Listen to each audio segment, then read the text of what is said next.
Okay, first I just want to say thank you to everyone for being here today in support of St. Jude in the fight against childhood cancer. I'm honored to be able to share the message of St. Jude with all of you. I think it's an amazing thing to unite with 60 other communities nationwide in the fight against childhood cancer. As we walk, let's think about the many families that have or will receive heartbreak over the health of their child. Every step we take is to honor the brave kids who battle the enemy that is within their small bodies. Hi guys, thank you so much for being here. While the survival rates have certainly gone up since St. Jude opened its doors, there's still so much more that we all need to do.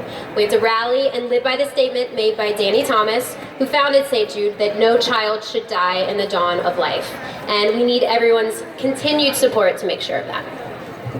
And with that one man came a huge rally of support. I'm sure you're all aware that most contributions come from individuals. So it's people like you that are participating today in the walk, or people who give donations every month.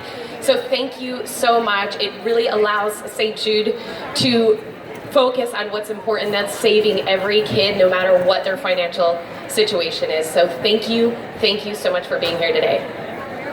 And obviously, families go through such harrowing experiences when their children are diagnosed with cancer. But we're going to show a little bit of support by getting out there in the heat this morning and being up early and showing how much we care and facing some challenges together today. So let's do those 3 miles together.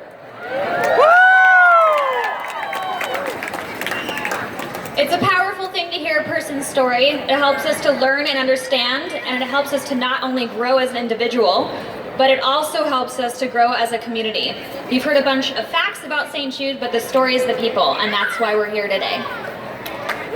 Absolutely, and with that, we're going to get a chance to know some of the St. Jude families who could join us today. Hey guys, how about a hand for the St. Jude families joining us today?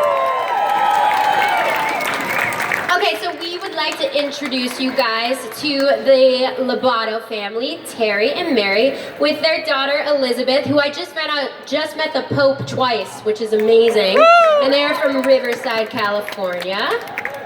So let's give it up for them. Let's give it up for Elizabeth. Yay! Do you guys want to tell us about your journey and your experience with St. Jude? Sure.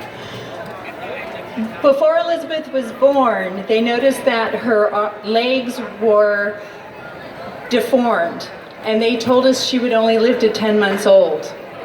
When she was born, all of her bones were broken, and they told us she would only live a couple of hours maybe, and that there was no treatment or cure. She has a disease called osteogenesis imperfecta, or better known as brittle bones disease.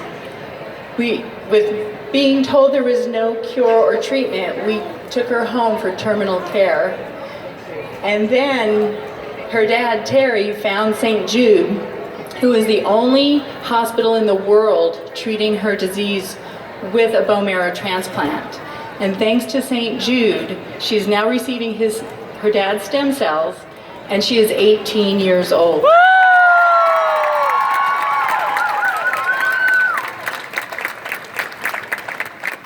So they spent literally millions of dollars on Elizabeth, and we never received a bill. And so we always try to figure out how do we thank them.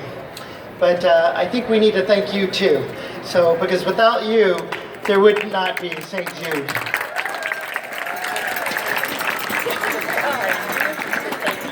Thank you. Thank you, you guys. Give it up for Elizabeth and her amazing family. And so next we have another family, the Olvera family. This is Andre and Cynthia. Are you Cynthia? You're not Cynthia. What's your name?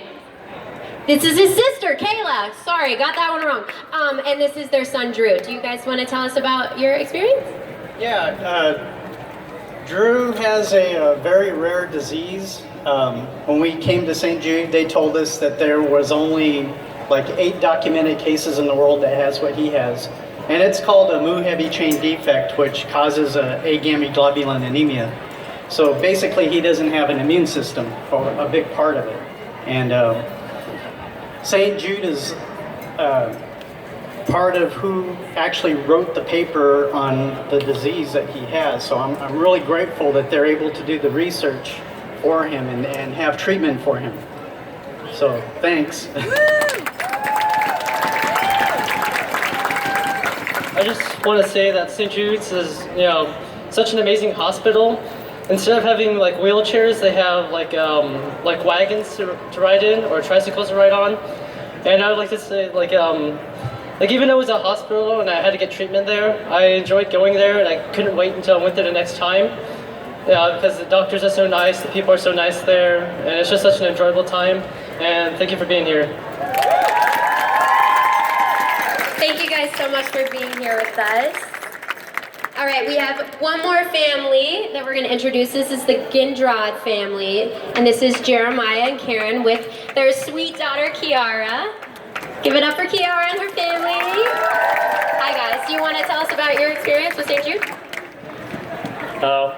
We're coming up actually on 2 years where this journey began. Next week we actually go back to Memphis for the 1-year cancer-free checkup we're believing for, so we're excited for that. But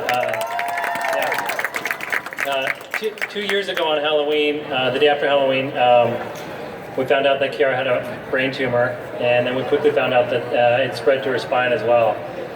So we were left really in a situation meeting with doctors at the hospital we were at where there really was no hope. The doctors didn't have a lot of hope for our situation. And as parents, we just knew something more was out there. And we were connected to a family that had their daughter at St. Jude, who helped us start that process. And really the first thing that we remember about St. Jude is that they breathed hope back into our situation. We felt like there was somebody that could help us. We went through a year process, radiation and chemo. And really what I would say about St. Jude is it's a special place. I know a lot of times you hear the amazing facts that families don't receive a bill from there, and that's incredible. But I think what we as parents, we're charged with stewarding and protecting and caring for our kids. And you're in a situation where you feel kind of helpless. And we committed early on in the process, we'd do whatever it took, sell whatever we had to sell to get her the best care. And that was at St. Jude. And the fact that we didn't receive a bill, we have other kids and we have a family that we're still responsible for too. And the cost of the medical care goes into the millions. And so lastly, what I want to leave all you with is, we live as a family, we have a mantra that we say, love looks like something. Right? And be a love experience, meaning that don't just say love, love is in action. And so for us, we want to say thank you all for loving us, because you being here today, doing what you did, we still have life, and we want to thank you for that.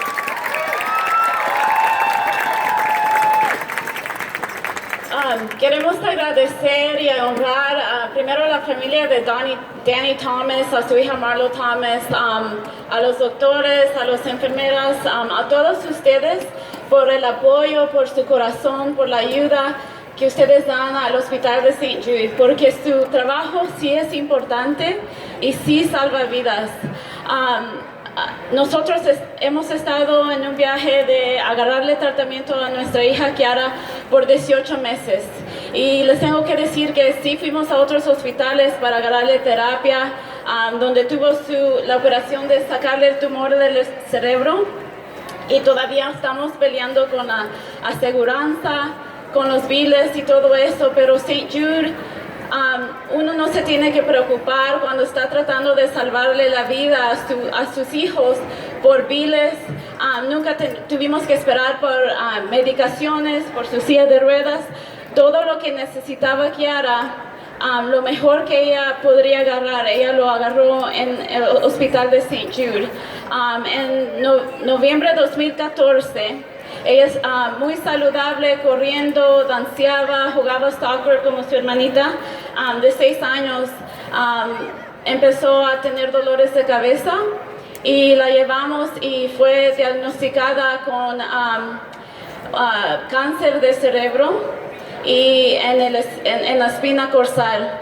Y entonces después de la operación no se podía mover, no podía hablar, no podía comer.